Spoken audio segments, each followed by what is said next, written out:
Hani şiirdir abi.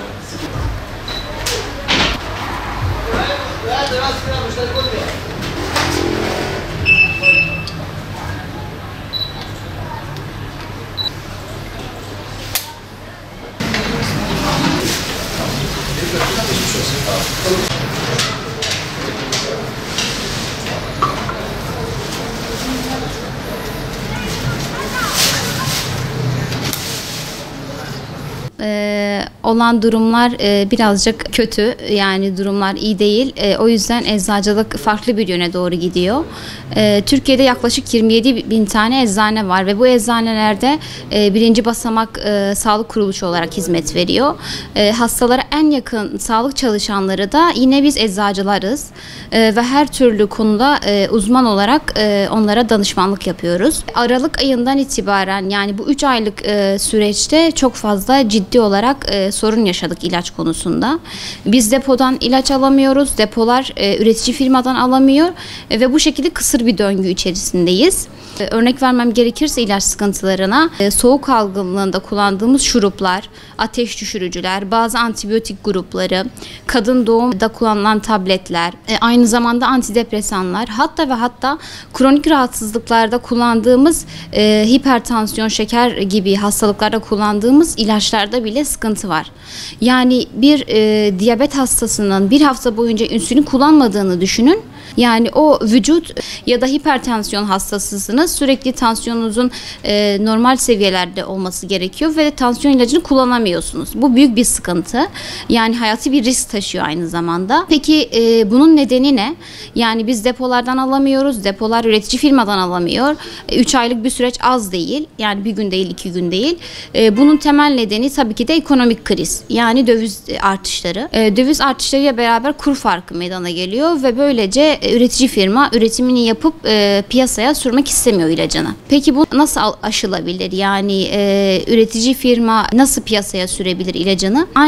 Ancak Sağlık Bakanlığı sadece yılda bir kez yaptığı, Şubat ayında yaptığı güncellemeyi yılda birkaç kez yaparak bunun üstesinden gelebilir. Yani aslında fiyatlandırmayı Sağlık Bakanlığı yapıyor ve bu fiyatlandırmayı sürekli güncel tutması gerekiyor ki ham maddeler çünkü dışarıdan geliyor. Dışarıya bağımlı olduğumuz için ve ithal geldiği için bütün ham maddeler, o yüzden sürekli Sağlık Bakanlığı güncel tutmalı. Aynı zamanda güncel tuttuktan sonra da üretici firmanın da üretimi zorunlu hale getirmesi gerekiyor. Diyelim ki güncelleme geldi, yılda birkaç defa fiyatlandırma yapıldı.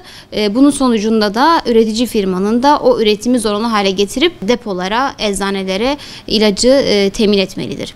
Normalde her sene Ocak-Şubat aylarında ilaç sıkıntısı oluyor. Ama bu kadar ciddi bir şekilde olmuyor. Yani her ilaçta, her grupta sıkıntılarımız olmuyordu.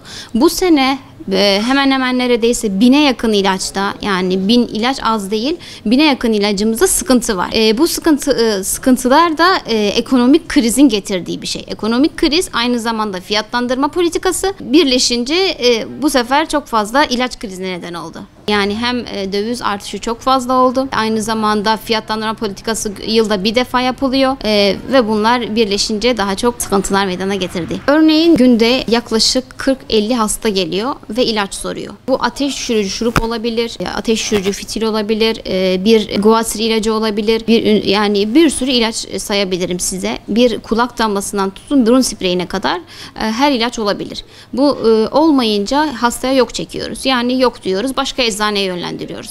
Başka eczaneye yönlendiriyor. Böylece hastalar mağdur oluyor. Birkaç eczane gezmek durumunda kalıyor.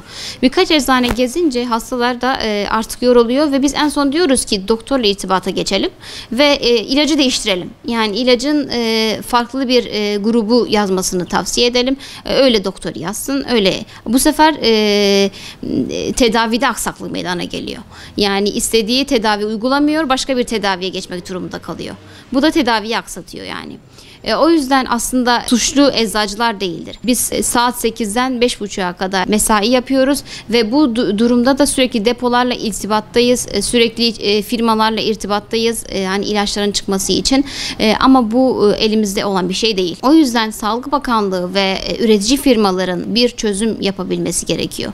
Yani aslında suçlu eczacılar değil, suçlu hastalar değil, suçlu doktor da değil. Bilinen bir gerçek var. Türkiye'de kriz var ve bunun sonucunda da kriz ilaca da yansıyor. Kolay gelsin. Hoş geldiniz. 5 adet ilacın sadece 3 tanesi elimizde var. 2 tanesi yok. Kulak damlası yok. Bir de burun spreyi yok. İsterseniz başka eczanelere bakın. Ya da doktora yanına gidin, değiştirsin ilacı.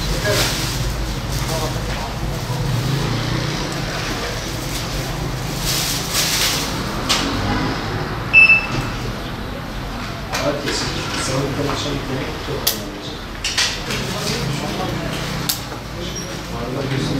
22 yıldır bu sıkıntının ilk defa bu kadar zor olduğunu, bu kadar sıkıntılı bir şekilde geçtiğini gördüm. Hastalarla büyük bir sıkıntı içerisindeyiz. Büyük bir problem yaşıyoruz. Hastalar gelip ilaç soruyor. Biz bu ilaçları nereden temin edebiliriz?